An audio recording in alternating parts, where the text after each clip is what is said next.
Buenas tardes con todos, estoy con Gabriela Arriagada. Gabriela nos ha dado el gusto de dar una entrevista aquí en Chile. Gabriela, un poquito cuéntanos acerca de ti. Bueno, yo actualmente soy profesora asistente del Instituto de Éticas Aplicadas y el Instituto de Ingeniería Matemática Computacional en la Pontificia Universidad Católica de Chile. Y también trabajo como investigadora joven del Centro Nacional de Inteligencia Artificial, y mi trabajo se centra primordialmente en temas de ética de inteligencia artificial, ética de datos, sobre todo cuestiones de sesgo, justicia y discriminación. Y últimamente además estoy trabajando en toda el área de ética de la discapacidad y por lo tanto cómo la inteligencia artificial puede ser inclusiva para personas con discapacidad. Perfecto. Y creo que acabas de editar un libro también. Sí, efectivamente. Ese libro se basa en gran parte de algunas nociones que yo he ido aprendiendo trabajando sobre todo el tema de los sesgos. El libro Los sesgos del algoritmo, la importancia de diseñar una inteligencia artificial ética e inclusiva, es una aproximación bien cercana, bien fácil de leer, está pensada para todo público y más que nada para presentar una visión que yo trato de plasmar en la mayoría de mis trabajos y que apunta justamente a que nosotros tenemos que entender que los sesgos son parte de nuestra vida. Así como los tenemos nosotros, también se traspasan a las inteligencias artificiales y lo que tenemos que aprender es cómo entenderlos, cómo contextualizarlos para así poder llegar de manera efectiva a diseñar mejores inteligencias artificiales. Perfecto, me queda claro. Pero para ir un poquito más atrás, para que digamos, hagamos esta socialización de conocimientos que es necesaria y en este proceso de cambio tecnológico, vayamos a lo más esencial. ¿Qué entendemos por sesgo y qué entendemos por inteligencia artificial? Bueno, por inteligencia artificial, de hecho a mí siempre todas mis charlas, todas las intervenciones que yo hago, las parto con la idea de que no existe el concepto de la inteligencia artificial. Lo que existen de hecho son inteligencias artificiales, es decir, modelos computacionales que lo que tratan de hacer es simular tareas que nosotros hacemos con inteligencia humana, pero de manera mucho más limitada. Estamos hablando de clasificaciones, predicciones, identificación de patrones, y para eso existen muchos modelos, ¿ya? Entonces la inteligencia artificial es eso, es una herramienta matemático-computacional que nos permite a nosotros imitar o simular ciertas tareas de manera automatizada, ¿ya? Ahora, en ese proceso, nosotros lo que tenemos que hacer es entrenar estas máquinas. Y para entrenar las máquinas, nosotros necesitamos algo fundamental, que son los datos, ¿ya? Los datos son los que nosotros usamos para poder enseñar a una máquina a identificar una imagen, a procesar el lenguaje natural con el famoso ChatGPT, ¿cierto? Y todas las otras interacciones que nosotros podemos ver en el día a día, como ahora sabemos que se usa mucho para diagnóstico médico, ¿cierto? Correcto. Entonces, ¿qué pasa con esto? Nosotros tenemos, como bien dije, sesgo, ¿ya? Pero en el caso de la inteligencia artificial pasa que a mí me gusta distinguir que hay tres grandes orígenes para los sesgos que de alguna manera intervienen en el desarrollo de la inteligencia artificial. Por una parte tenemos los sesgos cognitivos, que vienen de nosotros mismos, que vienen de nuestra manera de entender el mundo, de nuestra capacidad limitada de procesar información, y que por lo tanto nosotros como profesionales desarrollando estas inteligencias artificiales finalmente podemos estar sesgados en cómo lo hacemos. Luego están los sesgos sociales, ¿ya? Y los sesgos sociales tienen mucho más que ver con lo que nosotros asociamos con prejuicio o discriminación, es decir, el sesgo de a mí no me gusta eso que es diferente, el sesgo de querer priorizar nuestra tendencia política, el hecho de quizás no ser partícipes o no incorporar a otros géneros. Todas esas discriminaciones, sesgos sociales, son más estructurales de la sociedad. Y por otra parte están los sesgos técnicos, que ya tienen que ver con malos funcionamientos propios de la máquina. Es decir, si nosotros tenemos sesgos sociales, que de alguna manera vienen desde estas cosas infraestructurales, y se traspasan en los datos que usamos para entrenar inteligencias artificiales, por ejemplo, en esos casos podemos ver esos sesgos replicados en cómo la inteligencia artificial va a clasificar personas, va a identificar imágenes, y ahí hay muchísimos casos muy conocidos de cómo las inteligencias artificiales suelen fallar, sobre todo en sus primeras iniciaciones, ¿cierto? O aperturas al público con discursos de odio, con discursos de odio de género, racismo, ¿cierto? Que es lo más común porque replica patrones que nosotros ya tenemos en nuestra sociedad. Entonces, entendemos que los datos es nuestra sustancia fuerte inicial, Sí, para el poder insumo. el insumo base para Sí. poder construir inteligencias artificiales, y se tiene que cuidar estos sesgos. Sí. ¿Cómo tratamos estos datos? O sea, los gobiernos y las empresas hoy en día empiezan a usar más esos datos.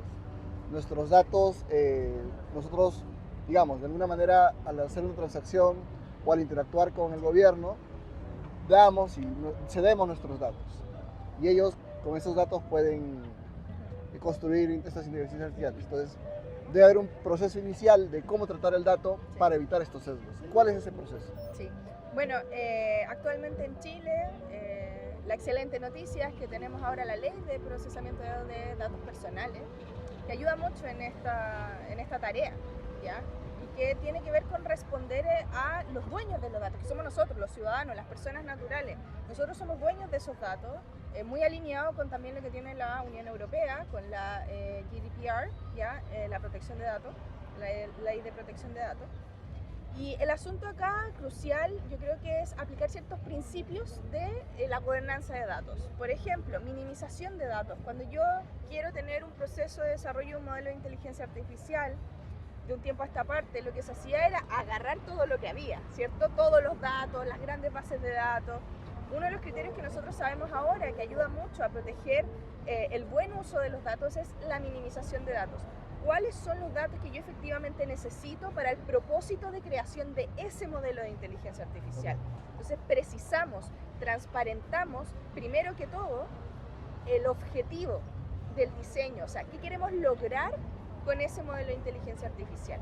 Para entonces nosotros poder declarar cuáles van a ser esos datos y tratarlos de la mejor manera posible. Tenemos diferentes tipos de riesgo asociados a esos datos. Hay datos que son más agregados, que quizás pueden tener un nivel de seguridad más alto. Hay datos que son identificables directamente con las personas, que requieren un mayor nivel de tratamiento en criterios de privacidad, ¿cierto? Por la seguridad de que no podamos identificar a esas personas, sobre todo si son datos extremadamente sensibles, como datos de salud, ¿cierto? Que puede manejar el gobierno, datos bancarios, ¿no es así? Incluso datos judiciales.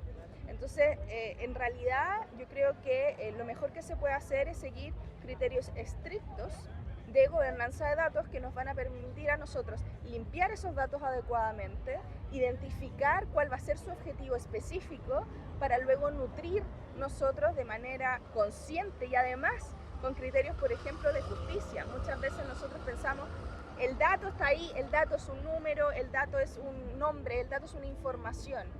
Pero esa información tiene un contexto, hay una persona detrás, hay cuestiones que además uno puede hacer, que es lo que se conoce por proxy, ¿cierto? Yo podría juntar ciertos tipos de datos y volver a identificar a esa persona de manera indirecta. Entonces es importante tener criterios de justicia también, que en el fondo no sea solo chequear cuestiones de privacidad, sino que también tener un poco más de conciencia de qué significan esos datos que nosotros estamos usando. Perfecto. Entonces hay la necesidad de hacer un proceso previo a Sí. los datos para poder orientarlos hacia sistemas de inteligencia artificial. Sí. Ahora, este conocimiento de poder generar inteligencias artificiales, si bien es un boom ahora a nivel global y en América Latina lo está adoptando, digamos, la calidad de los datos no son tan, o sea, el origen de los datos no son, fuera que los proceses y los puedas poner de manera ética, el origen de los datos no son, digamos, tan de calidad, ¿no? ¿Qué hacemos en esas situaciones?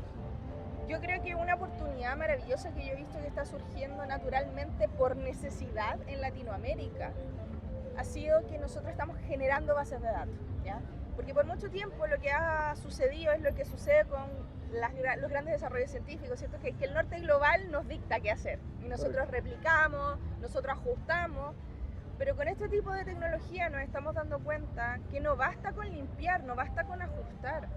Porque para poder entrenar, por ejemplo, una inteligencia artificial que use redes neuronales, que es mucho más compleja, que necesita una mayor cantidad de datos, yo necesito que esos datos sean específicos, Si yo quiero modelar, por ejemplo, la detección de cáncer de pulmón en los chilenos, en los peruanos, en los colombianos, yo necesito datos de chilenos, peruanos y colombianos, porque nuestra historia cultural, nuestra historia médica, nuestra genética es diferente a la del norte global e incluso entre latinoamericanos. Entonces es muy importante que a nivel regional potenciemos el hecho de que si queremos efectivamente nosotros impulsar e implementar buenas inteligencias artificiales que estén centradas en las personas y que sirvan a las personas, lo primero que tenemos que empezar a invertir es en una digitalización decente, es decir, que tengamos buenos datos, que levantemos encuestas, que esos datos estén bien tratados desde un inicio para que no nos encontremos con los problemas que sí ha tenido el norte global y aprender un poco también de sus caídas y decir, mira, generemos buenas bases de datos. Por ejemplo, las bases de datos que sabemos que se han entrenado incluso en el norte global en temas de salud son mayoritariamente de hombres blancos y sabemos que eso ha sido un problema de racismo, de sexismo. Entonces tenemos la oportunidad nosotros de empezar a generar datos propios y también en español. Perfecto.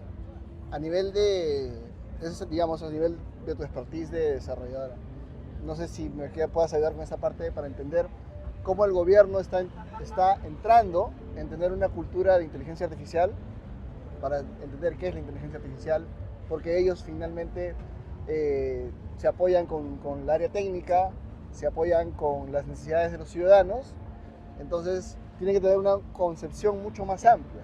Sí. Entonces, ¿cómo es esta relación entre el decisor de políticas y el operario o el formulador, digamos, de soluciones? Sí. ¿No? Mira, yo te puedo hablar primordialmente de la experiencia en Chile. Yo he tenido la suerte de participar en los procesos de la discusión de la legislación, pero también de los desarrollos de la política de inteligencia artificial que tiene nuestro gobierno, en realidad nuestro Estado, que fue gestionada desde el gobierno anterior, del difunto presidente Sebastián Piñera, y que fue adoptada por el actual presidente Gabriel Boric.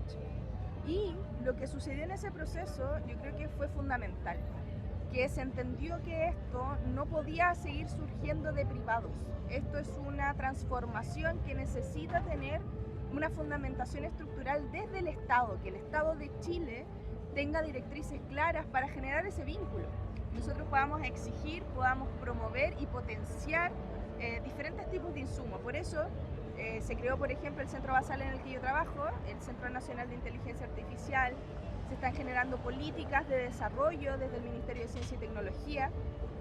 Y justamente la política de inteligencia artificial se actualizó en mayo de este año. Y fue fantástico ver cómo se hizo una consulta de expertos. Este proceso ha sido un proceso muy democrático y que creo que puede servir de impulso para otros países en Latinoamérica que quizás estén recién pasando por el proceso de crear una política de inteligencia artificial.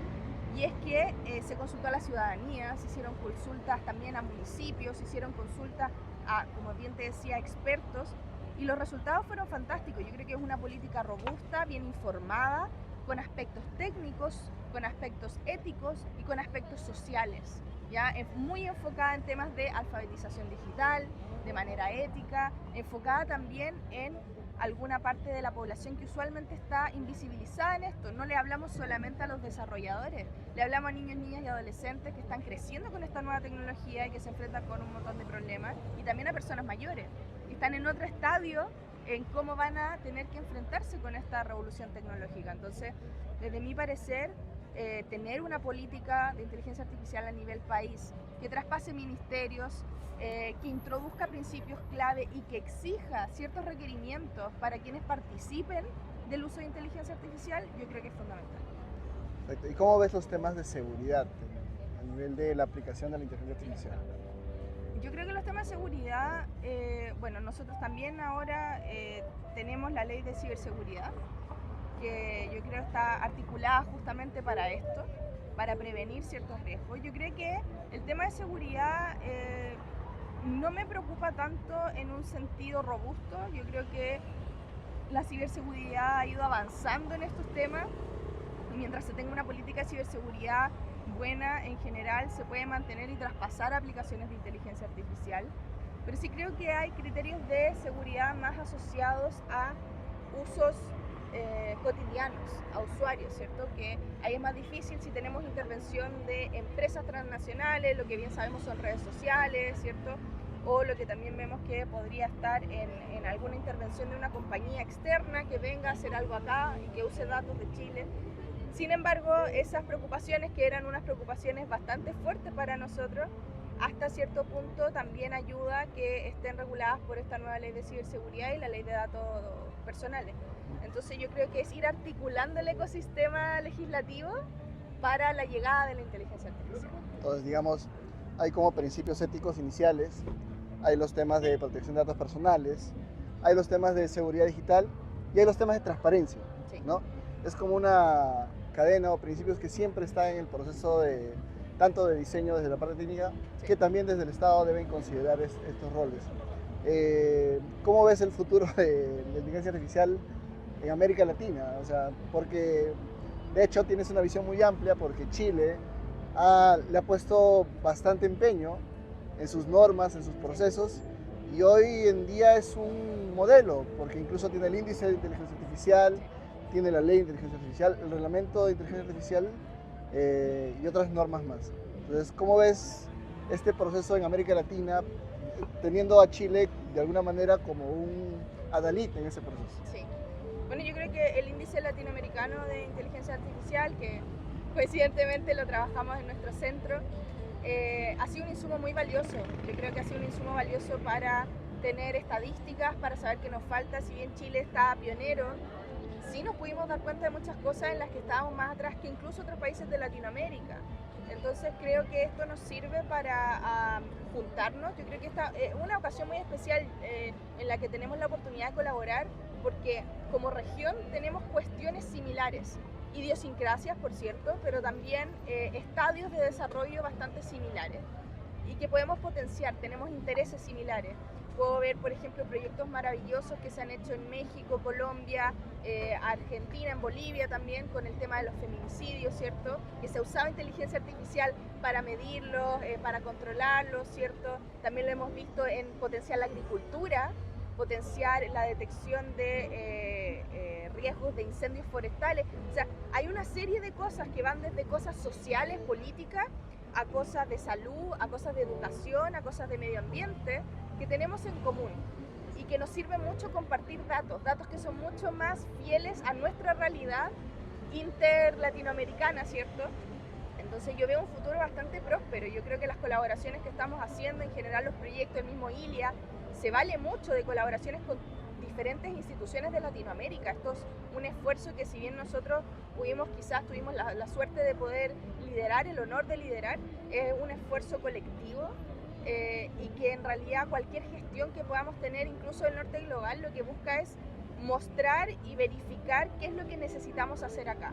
Yo veo un futuro positivo, quiero pensarlo así, un futuro donde encontramos mayores colaboraciones específicas y donde Latinoamérica se vuelve un referente, pero no buscando competir, sino que potenciándonos a nosotros mismos. Yo creo que estamos en un estadio donde lo que tenemos que hacer es volver a decir, oye, Latinoamérica para Latinoamérica, no me interesa vender el producto acá, no me interesa, porque lo que nos interesa es ayudarnos a nosotros. Yo creo que por ahí veo el futuro.